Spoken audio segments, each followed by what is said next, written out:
How many of the more common birds of Southern Africa can you identify from their call? I think this is a very pertinent question, especially with the sound background that we've got this morning. Bird songs are everywhere, whether we live in the city or in the country. Without the musical backdrop of our feathered friends, our gardens, park, and fields would be relatively silent and much more poorer for it. Often we hear their calls, but cannot see the birds making them. Our honorable speaker today, ladies and gentlemen, will be presenting his brand new edition on bird, which features full color photographs of the birds, distribution maps, and interesting text about their habits, feedings, and nesting routines, and their calls.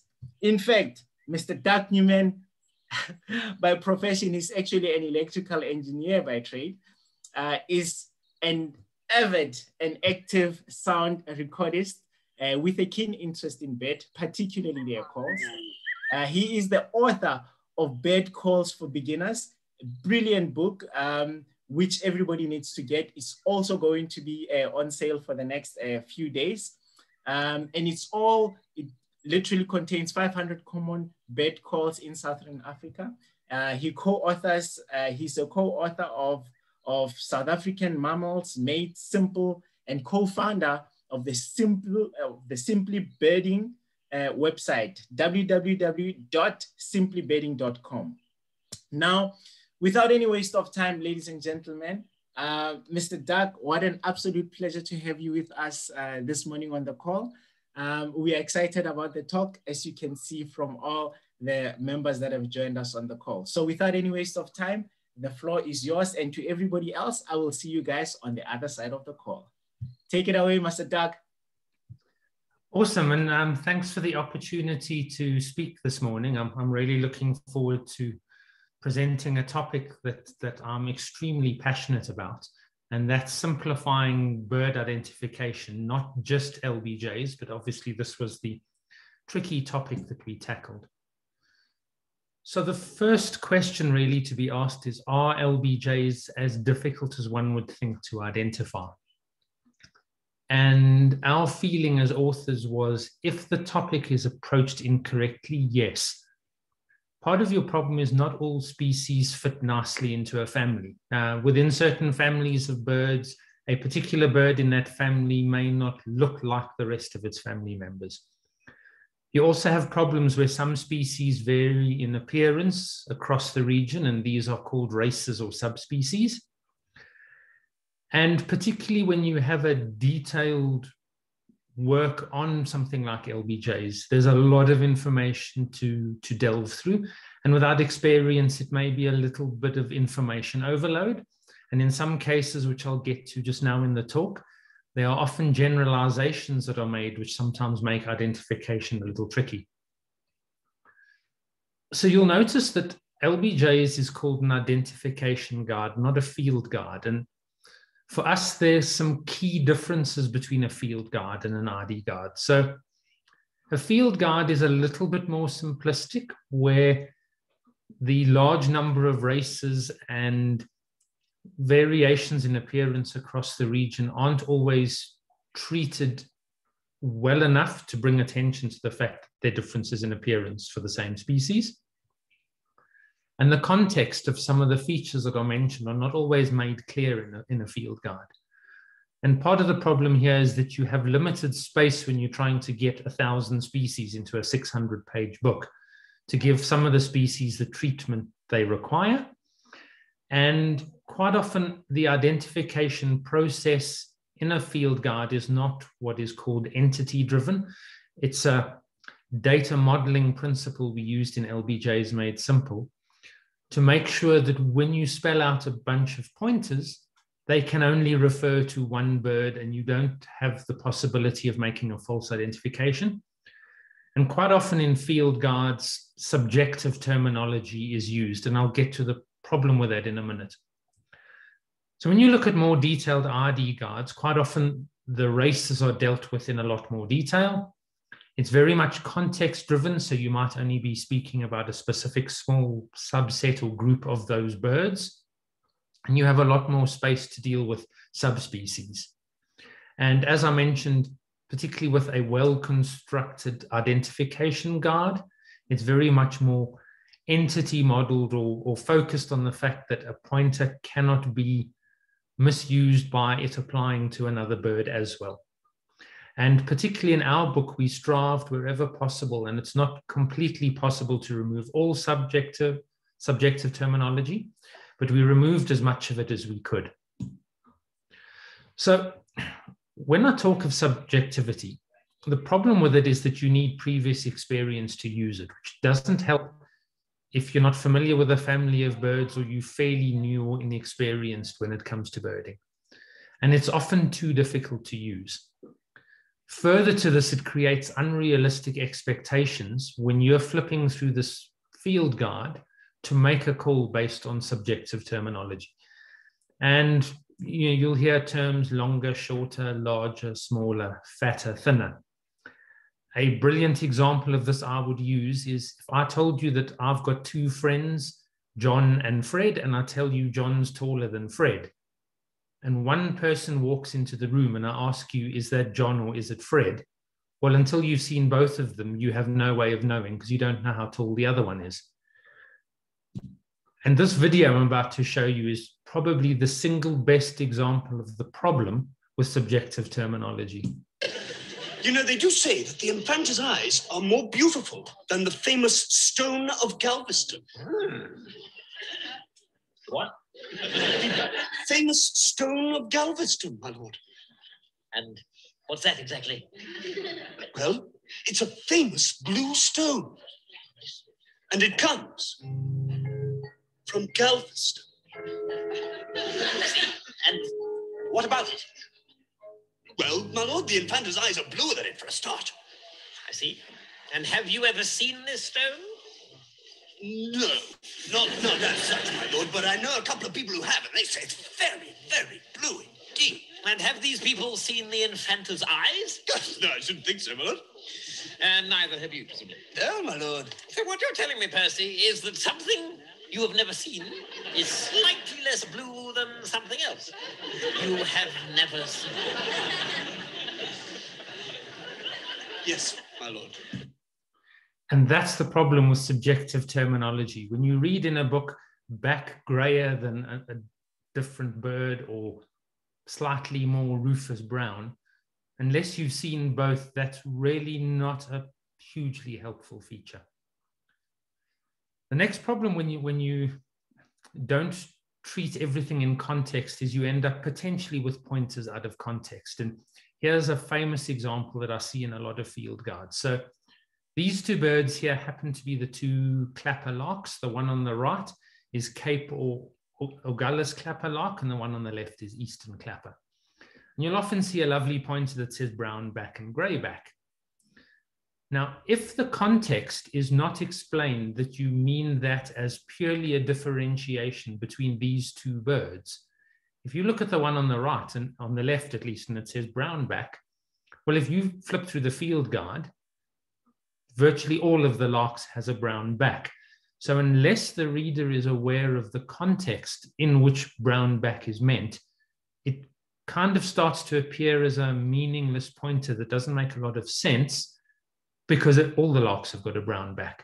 So it's very important to explain the context in which you mean your identification features. The next problem is how subspecies are dealt with. And one of the good examples in the LBJ world is lazy cisticola. And you'll see many, many works refer to it as a plain-backed cisticola and put it in that group, which is fine because most of them are. But when you're flipping through the field guide, if you come across the race on the right, that back's more meaningfully marked. And many birders wouldn't call that back plain. And you'll flip straight past the plain-backed cisticolas and probably end up calling this a rattling cisticola or something else, not realizing that you were supposed to put it in the plain-backed cisticola group. So it's very important to handle your subspecies correctly, particularly when you put headings for your groups of birds. And then the other problem that often occurs in field guides is generalizations. So this is a Levallois cisticola, and many people and many books call it a wetland cisticola. The problem is if you go up into the rank grasslands on the top of the hills at Suikerbos, run south of Joburg, you'll find Levallois cisticola very far from water. And I've witnessed a birder misidentifying a Levallois cisticola as a grass bird because his book told him it was a wetland cisticola, and he wasn't near a wetland, so it can't be a Levallois cisticola. So when you use things like habitat or appearance or whatever, you need to be exceptionally careful that you're not generalizing, because ultimately, as you flip through a field guide, the onus is on the reader to take at full face value what's written. So then the million-dollar question is, how do we actually identify LBJs? And for me, obviously, the short answer is LBJs Made Simple. And I'll go through how this whole method of LBJ identification makes it really, really simple compared to just flipping through a field guide. So in all of this, there's a whole bunch of philosophy that we have around identification.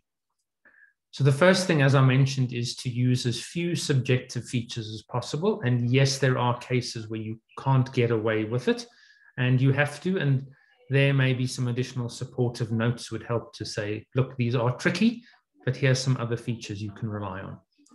The other thing is to also mention features that can easily be used. So for example, some of the canaries, one of the ways to separate them is the color of the underwing coverts. Problem is, unlike an eagle, a canary is not going to soar or in any way give you any decent look at its underwing coverts. So yes, it may be a lovely feature, but the reality is 90% of birders aren't even going to be able to see it or get a glimpse of it. So it's not a useful feature in terms of you being able to see it. Where your subspecies look different, treat them separately. When we went into the then Transvaal Museum, as it was called when we did the first edition, when we looked at the races in the trays, we suddenly realized that our pointers for a particular species didn't cover everything in the tray. And if we couldn't get our pointers to work against the whole lot, then we needed to split them out. And the most crucial thing of all is birding is inherently a visual pastime. So everything needs to be as visual as possible and not rely too much on text. So when we built this book, we came up with the idea of the 3-tick rule. I'd actually seen a quote from the late pioneering ornithologist Peter Steyn, who said that you need at least 3 features to make an accurate identification of a bird. And we thought, well, taking his wisdom, why not give it a name and call it the 3-tick rule? And your pointers have to be unique within a group so that you can't get a false match.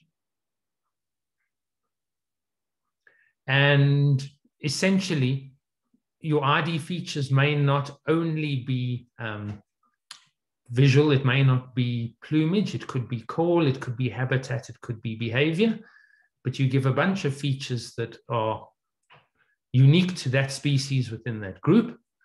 And above all, with the 3-tick rule, you have to match all of the pointers, otherwise you don't have a successful identification. So I'll give you an example here. Here's a table of pointers for the scrub robins.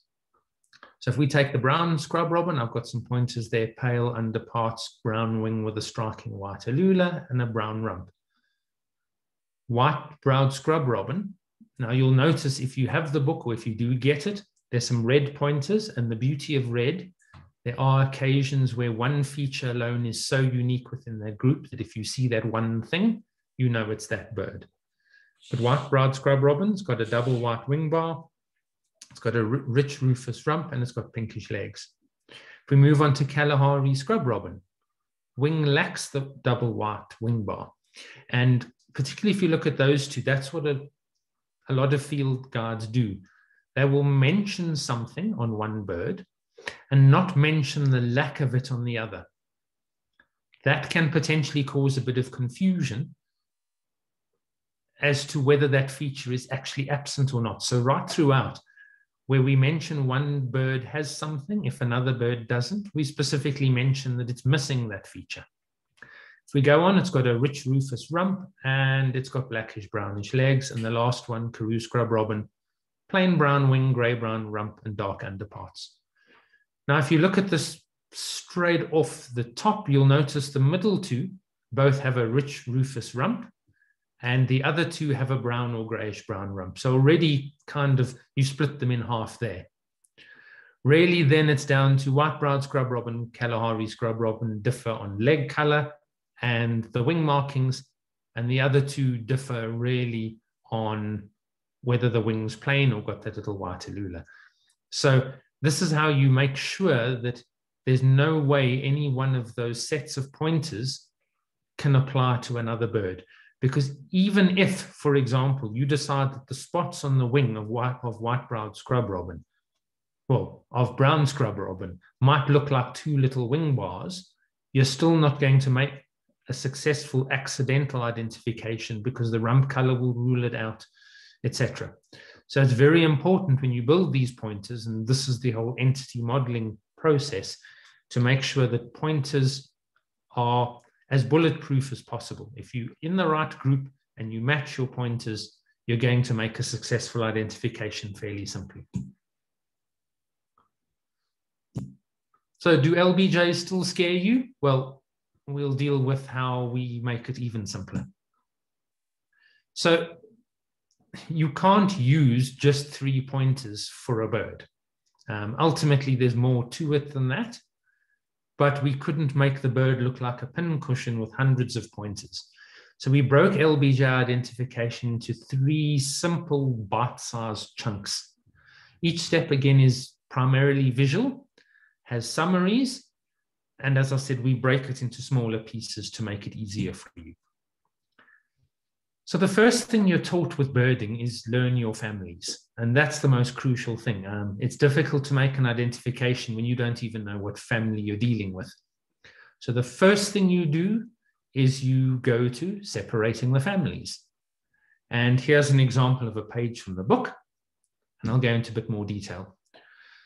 So we use a silhouette, and the reason for this is that within a family, some birds may look different. So we don't want to create the impression from a color and plumage perspective that every bird in that group looks like that. So we've used a silhouette to further reinforce that general impression of size and shape, or jizz. And then you'll notice that everything on a silhouette is all physical features. We point to it so you know exactly what to look for. And the nice piece is that for that family, there's an at-a-glance tick box list of features that would constitute that particular family. So that really helps you narrow down to what makes a warbler, etc. To make it even simpler, we mention similar looking families and we tell you why they are similar. And then where needed, we add a couple of notes just for you to bear in mind. So in particular, this is the cisticulars, and then we say, note, lazy cisticular is the only cisticular that cocks its tail. That's particularly relevant because that's a very characteristic feature of prinias. So it's something to be aware of when you see a lazy cisticular cocking its tail, that it may not be a prinia. So this really simplifies and helps you, first of all, deciding what family of bird that you're dealing with. And even if you've advanced a bit further and you're getting a bit more comfortable with your LBJ identification, you can use the book to just double check you're right. The other day, someone posted a picture of a Morocco flycatcher on Facebook, and they felt it was a brown-backed honeybird. Knowing the family features as I do, I knew that honeyguards have zygodactyl feet, which is the 2 toes pointing forward and 2 toes pointing back. So I had a look at the picture. There were 3 toes pointing forward, and I just responded. I said, doesn't have zygodactyl feet, it can't be a honeyguard. And if you zoom in on this picture, you'll see it's got the 2 toes back, 2 forward. So you don't only have to use the book from the beginning in its full entirety. If you think you've got a flycatcher, just double check the family features. Check that you're happy that it is actually a flycatcher, and it'll help reinforce your knowledge of getting more confident of identifying these birds on your own, some cases even without an ID guide. So now you've decided what family it is. So now you're going to go to putting your bird in a visual group. So you're then presented with this lovely little write-up about the warbler family, for example, and there's a whole bunch of information about their calls and etc. Various things that are relevant to you knowing a bit more about them and how to make a successful identification. Now, the important thing is you're now confronted with a warbler. You don't even know where to start. If you have a look, there's a lovely little look for box, and it tells you quickly for this family what information you need to gather. And for other families, that list may be different. So when you only have a minute or two before the bird flies off, that's a quick reference list of, okay, I can't get all the information. That's what I need to gather. If I have that information, I'll have enough information, even if the bird's now flown off, to complete my identification. So it really helps you get the right information fast when you're not quite sure, and not, in inverted commas, wasting time, valuable identification time, looking at the wrong features.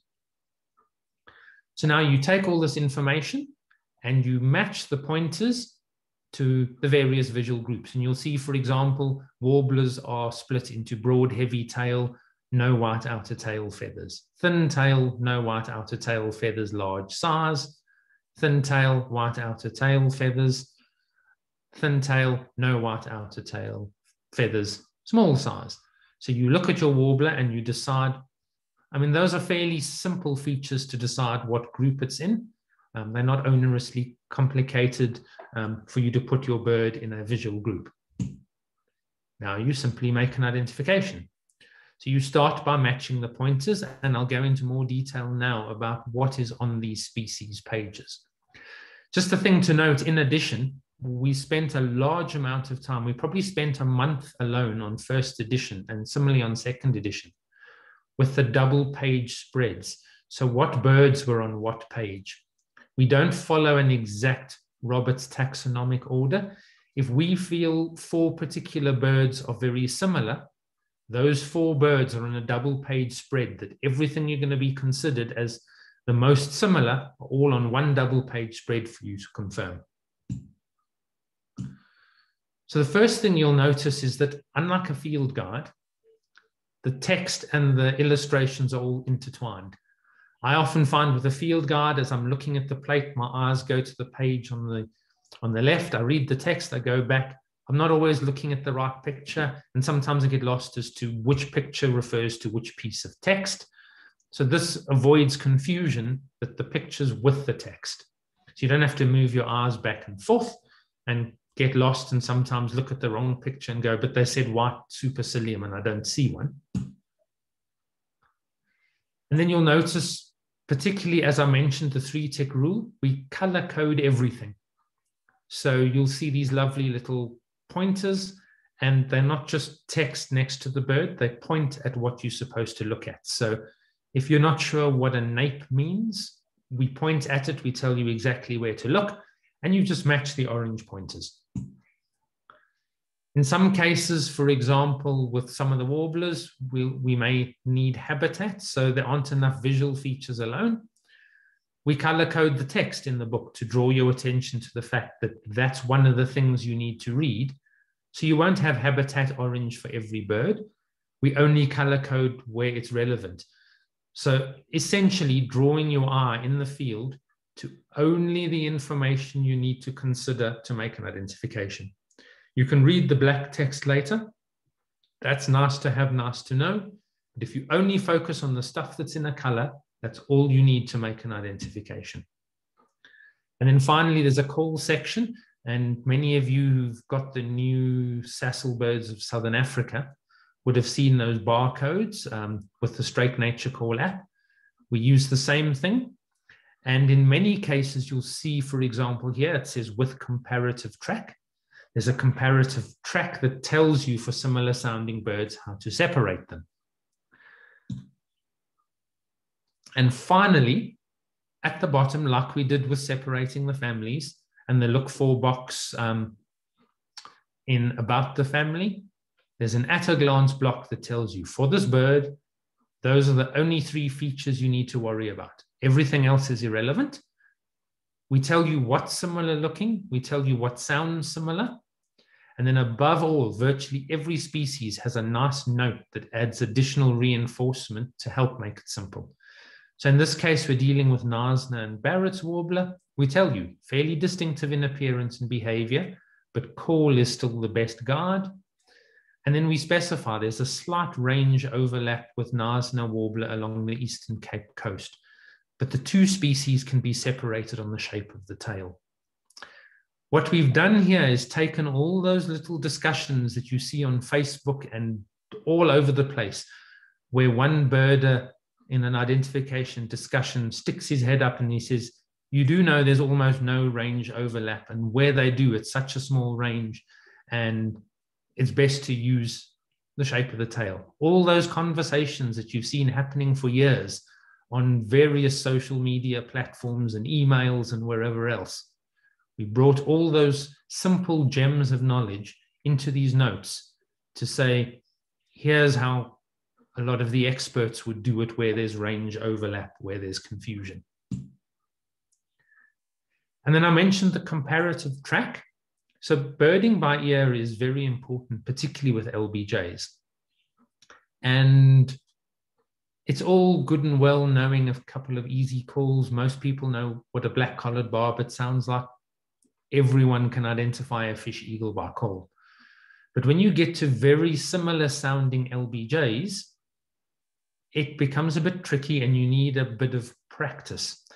So what we did was where birds sound similar, we put together comparative tracks with a narration telling you what to listen for and extracts of the call. And there's probably about, I think there's over 50 different comparative tracks covering in excess of 100 different species or more in all those comparative tracks littered throughout the book.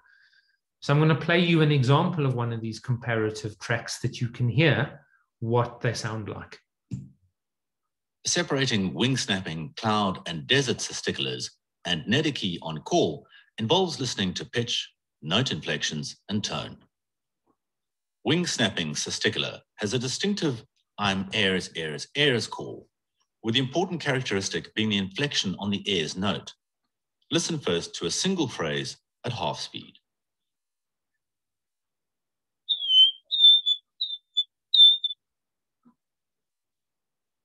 Then at full speed. And finally to the full call, which includes wing snaps or clicks.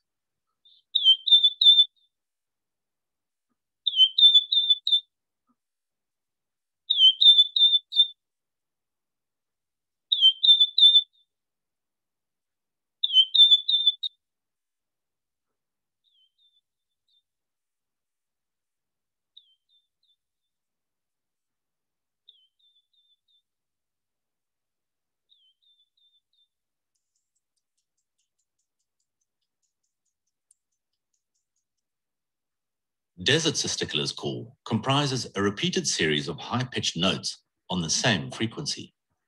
Note that they sound identical to the high-pitched repetitive notes of nediki. Listen first at half speed.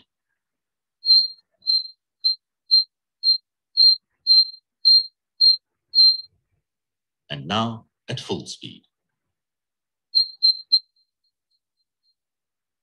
Desert cisticolar also gives a series of clicking notes. Although not wing clicks, these sound very similar to the clicks made by wing snapping cisticolar and should not be used as a feature on their own for identification. Here is a full recording of desert cisticolar's call, including the clicking sounds.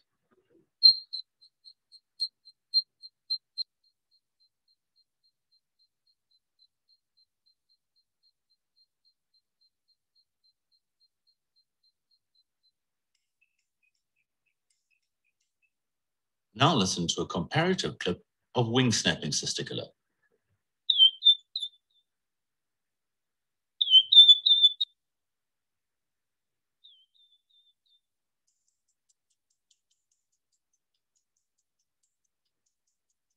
cloud cisticular's call has a 3-pitched phrase. The low-pitched introductory note is followed by 3 or 4 mid-pitched notes and then by 2 or 3 high-pitched notes. The call concludes with several rapid chirps. Although the mid-pitched notes may seem to be reminiscent of wing-snapping cisticular, they lack the air's inflection. Here is cloud cisticular's call, first at half speed,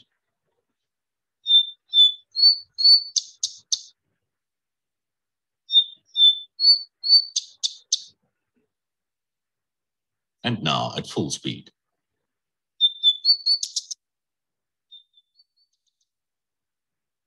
Nediki has a repetitive, high-pitched call that is almost identical to that of desert cisticular, and care should be taken when separating the 2 species on this call alone. However, Nediki also has a more common call that comprises repeated staccato chirps, similar to the clicks of desert cisticular, but the call is much fuller and persists for longer.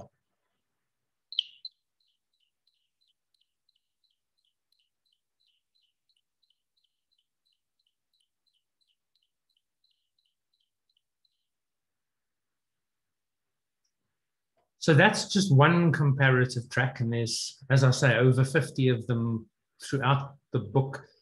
And you'll notice we play stuff at half speed and then again at full speed, and that really helps you home in on the nuances until you get comfortable with identifying birds by ear.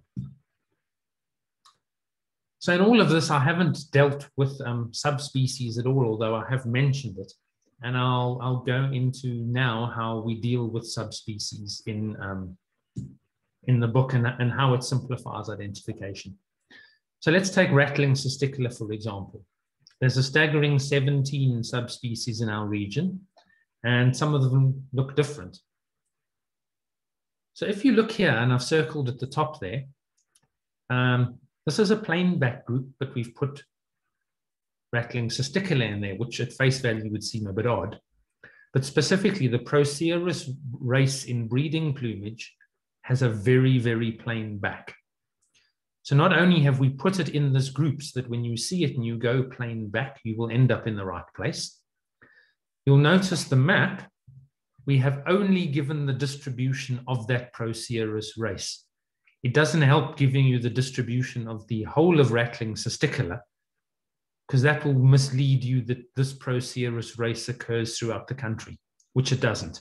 So this map only refers to this particular example of rattling cisticular. Then we go on, long-tailed bold markings on brown back. So this is all the rattling cisticulars except the Procerus race I've mentioned and another one called fratter. And we have features that now apply to this bird, and it's on a completely separate page in a different visual group. And again, you'll see the map is missing that Procerus race in the top of Mozambique, and it's missing fratter in Namibia. So that map only applies to these examples of rattling cisticular. Then finally, the fratter race has a gray back, not a brown back.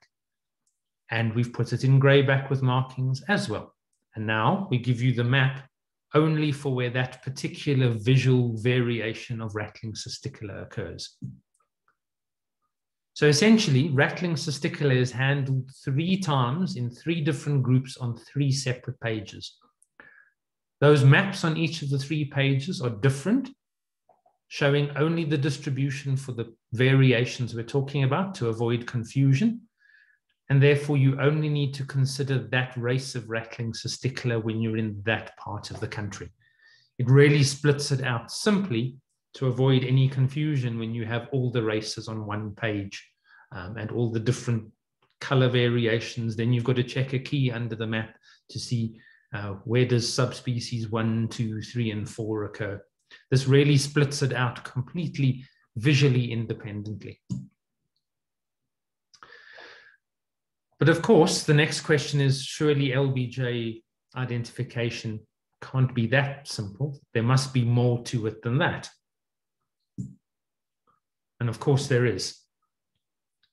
So obviously some of you may well have got first edition, and some of you have obviously never seen this book before, but I'm going to go through what are the additional things that help with identification of LBJs in this new work. So the first thing, and the thorny topic with birders, is the identification of the reed warblers, particularly African reed and Eurasian reed, as well as marsh warbler.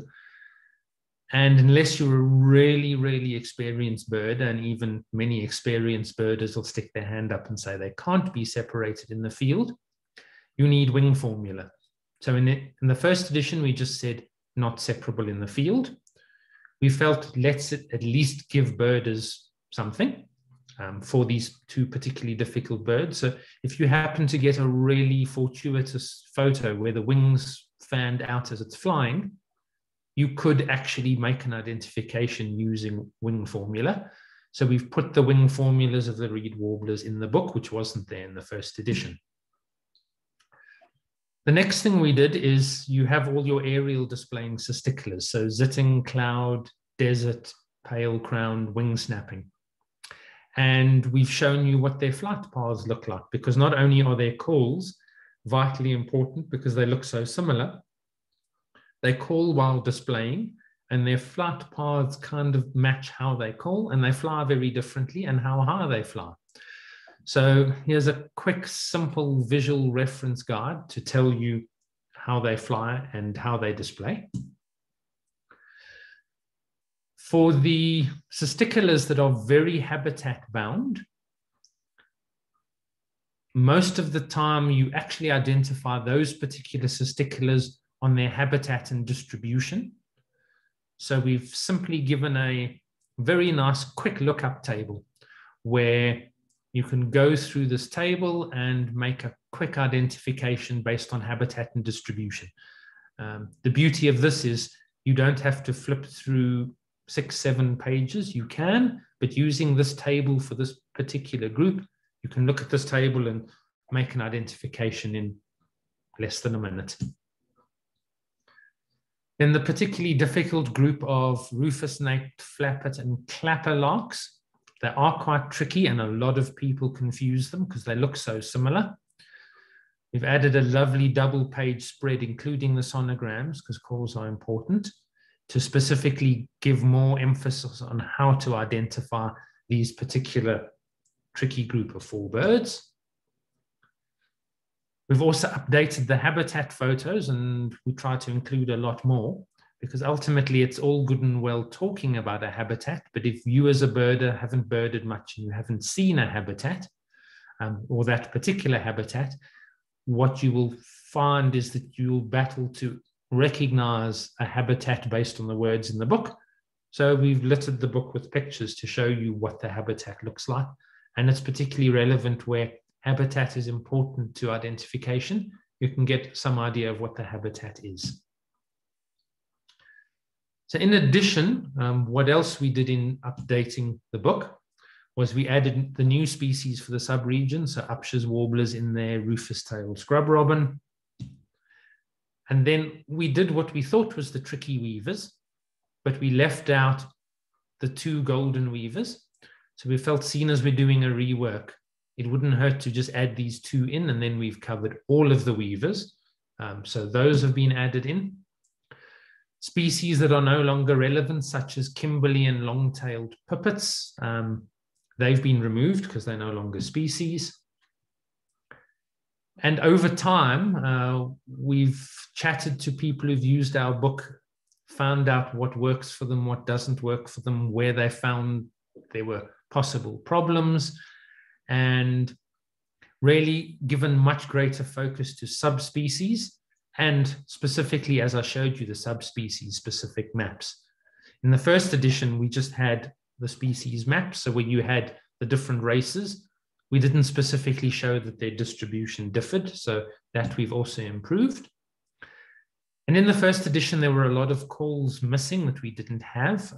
We've now updated all the calls. The only one we're missing is Stark's lark, but the barcode's there. And fortunately, because there isn't a CD with the book, when we do get Stark's lark call, we can add it in, and every single bird call will be present.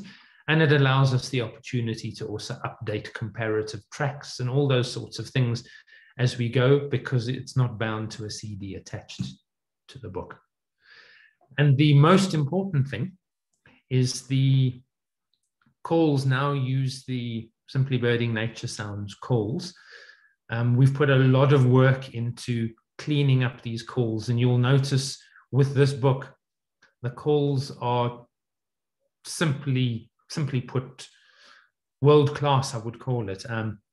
They've been cleaned and filtered in such a way that there are no other bird sounds in the background, no background noise. You're only hearing exactly the bird you're dealing with. So there's no confusion when you're listening to a Levalin cisticola and there's a black crake calling in the background or whatever, and a novice may not know which is which. So there is not a single background bird in any of these calls. They're absolutely crystal clear and phenomenal quality. And above all, I suppose the million-dollar question, particularly if you have first edition, why should you upgrade? What makes this book different to any other book on the market? So it's currently the only fully updated LBJ guide that has all the new species. It's also the only LBJ book that has accompanying bird calls. And we very much drive in all the stuff we do similar sounding. And other than the 500 Common Bird Calls, which is another book I published as well, we're one of the few, if only, books to mention the similar sounding birds. And we're definitely the only book that gives you those comparative tracks, which are hugely helpful in teaching you how to bird by ear, particularly, for example, the warbler calls, which are very fast and there are subtle differences. To hear them first at half speed and then played at full speed, homing in on what the differences are you need to listen to, really help speed up your ability to learn to bird by ear. And when we tested the first edition, and the second edition is no different, we had a number of novices who were able to correctly identify a pipit in under 2 minutes.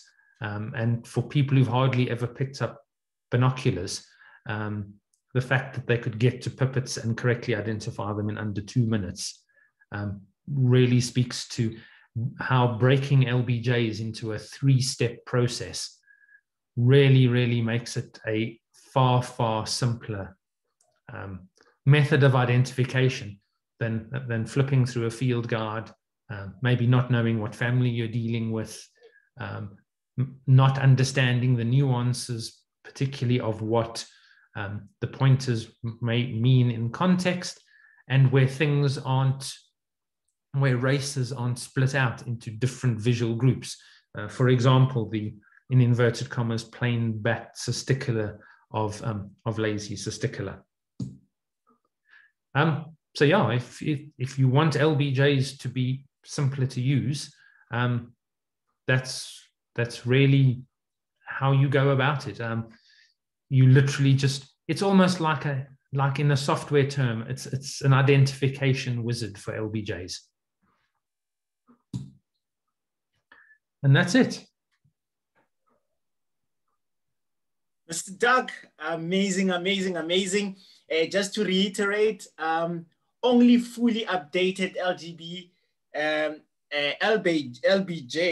guide in the region, including all the new species, only LBJ guide with accompanying bird calls, only book in the region to list similar sounding, only book in the region to have comparative tracks to teach you how to bird by ear, only LBJ guide that you can claim, that can claim to assist novices to ID pipits correctly in under 2 minutes. I was literally trying to jot down some notes over there while you were mentioning that, and I don't know if I captured all of those correctly, but I was writing as fast as I could. Wow, absolutely amazing. Ladies and gentlemen, I'm going to open the floors quickly for the next few minutes, literally 3, 4, 5 minutes at maximum. Just some questions that we can pick up from everybody on the call. And while we edit, just to thank you, Mr. Doug, that was absolutely fantastic. I love all the sound bites that you've included in the presentation. You really make it so much simple.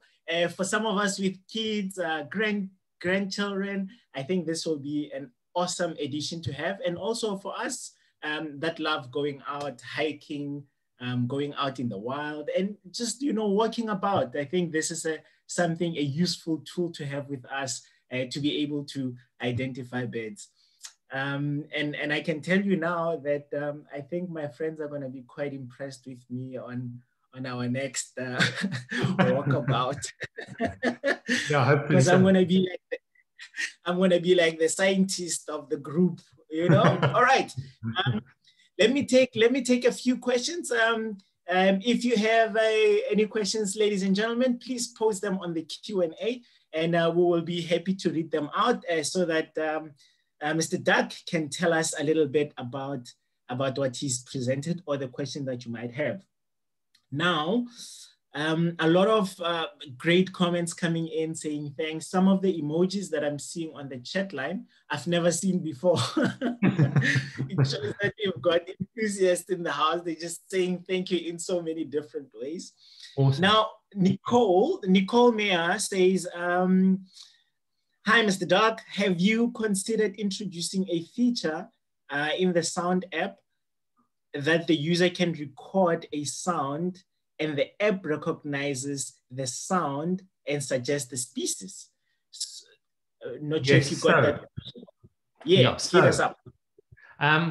Firstly, so it's the Struik Nature call app. So I don't actually develop the app, but to answer that question, your problem at face value, yes, you can use similar technology to these music identification platforms where you say, what song is that?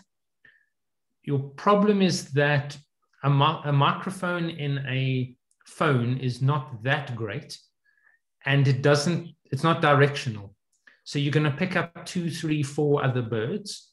So unless you have fairly expensive recording equipment, there's 4 developers in the US that have done similar, and at best, they're getting about a 45% accuracy rate on how accurate the identification of calls is. So yes, people have tried, and your problem is not the technology. Your problem is the microphone in your cell phone. So it can be done, but it's never going to be brilliantly accurate compared to if you had a proper shotgun mic and you were directionally recording your birds. Yes, that'll work brilliantly, but not on an app on your phone alone without buying fairly expensive equipment to make it work better. All right. Now, just for my own interest, Mr. Doug, where do we find LBJs? For the sake of individuals that are joining us on the call that are not perhaps super familiar with the species, where do we find them? Where are they mostly prominent? And what time of the day can we pick them up? So they're literally everywhere. And for birders, that's the frustrating part, that you're not going to bird and not come across an LBJ. Obviously, things like the bishops and non-breeding weavers, they'll only become LBJs in winter. Your warblers, a lot of them will leave in winter, so they're mainly here in summer, although there are a few warblers like lesser swamp warbler that stays here all year round. And then you've got other widely spread resident LBJs that are here all year round, flycatchers, scrub robins, sparrows.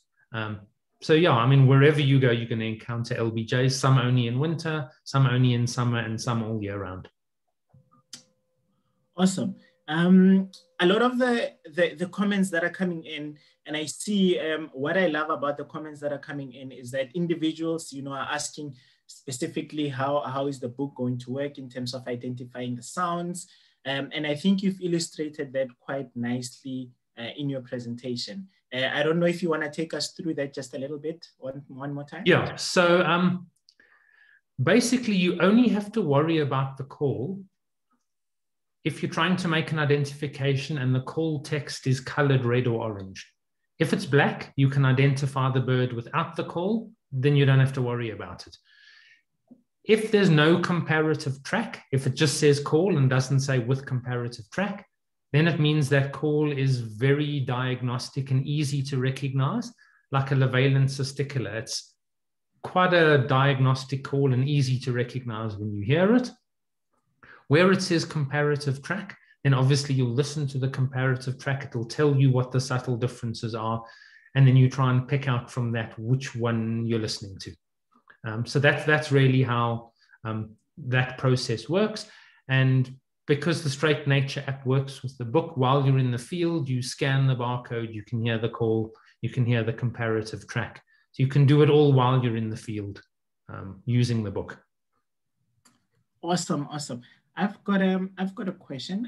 I see some of the questions are jumping between the chat group as well as the Q&A. Sometimes these two platforms, navigating these two platforms, the Q&A and the comments, it's just such a tricky one. So I often also ask questions on the chat instead of the Q&A, and sometimes on the, but we've got an interesting one here from Mr. Gavin, who's joining us all the way from Pietermaritzburg. Just to make sure that I don't miss this question. He says, can you explain the barcodes and how the sound comparison are obtained? I only have the first edition, but I think you've just kind of just sort of alluded to that just now. Yeah, so it's exactly like Sassil Birds of Southern Africa. So you download the Struik Nature Call app, which is free, and then you open the app, and in the book is little barcodes. What I can actually do, I'll just quickly go back here to one of these, a screenshot of the species page. There you go. You see the little barcode there. You scan that with the Struik Nature Call app. If there's only a call, you'll get the call. If there's a call and a comparative track, a little list will come up, and you can click on whether you want the call or comparative track, and you just play it within the Struik Nature Call app. Awesome. Let me just take two more questions before we wrap it up. I've got a question from Anonymous. I love the anonymous questions. They always seem to be so anonymous. It says, what is your life list number on? 687. That's crazy how you got that immediately in your head. Can you tell us what a life list means? So it's the number of species you've seen in, well, that's my Southern African life list. I have been to places like Kenya and so on, so my world life list is a little bit longer. The only reason I know that number quite accurately is about 4 months ago, I went down to St. Lucia with a long list of lifers that I wanted to get, and I managed to get 17 of them. So that's why, fresh in my head, I know exactly what my life list number is at the moment. Lovely. Mr. Doug Newmank, let me take this opportunity once again, just to thank you for joining us on the call this morning. Your talk has been interactive. It's been beautiful. It's been filled with really nice visual interpretations. You've made LBJ so easy to identify. I'm really looking forward to getting myself a book. To everybody that's still on the call now, please remember that the book is available, and from now until the next Wednesday talk, you get 15% discount on this awesome book. It is available on the Struik Nature website, and you will also qualify for a discount there. They ship the book anywhere, wherever you are around the country or elsewhere in the world. It is also available at the Kirstenbosch bookshop. So feel free, to come in, get yourself a book. And in fact, while you're at it, walk in the garden and have a look at the beautiful nature that we've got. Check out all the beautiful bird species that we've got, and see if you can identify a few. With that said, I think we're gonna leave it right there. A lot of comments coming in, Mr. Doug, just saying thank you for such an insightful and informative presentation. You've assisted a lot of individuals with identification. So lots of thanks coming, and lots of praises. In fact, you being invited to some other talks. on the chat box over here. So what we will do is we'll consolidate all the information and feedback. Together with our team from Struik, Belinda, and the team at Struik Nature, we will compile and consolidate some of the questions that we might have not gone through, send them to you, and perhaps reflect to the individuals that may have asked those questions. And also we will be in touch with you with all the other invitations that are coming up on the call and the, you know, and the presentation, just to get more feedback. I think individuals want them for themselves now, which is a fantastic thing. So ladies and gentlemen, with that said, thank you very much. And once again, to the team, everybody that's in the Cape Town region, particularly staying around the Newlands, Rondebosch area, Wynberg, Constantia, and the surround, thank you so much for heeding the call to helping out UCT students that have been devastated by the fires that we experienced over the weekend. Thank you very much. Your prayers, your support, your messages of support, your donations are highly appreciated. And I can safely say with confidence in this space that it is highly appreciated. It is all over social media, on the UCT Facebook page, on the Kirstenbosch page, and also the greater surround of Constantia, Newlands, and Rondebosch. So thank you very much. Let's continue to help one another where we can, especially in times of need. Let's also remember that we still have COVID-19 looming around us. Let's support one another. Remember to mask, maintain a safe social distance, and to wear a mask. And with that said, Mr. Doug Newman, it's been an honor. It's been a privilege. Thank you so much. Yes, thank you.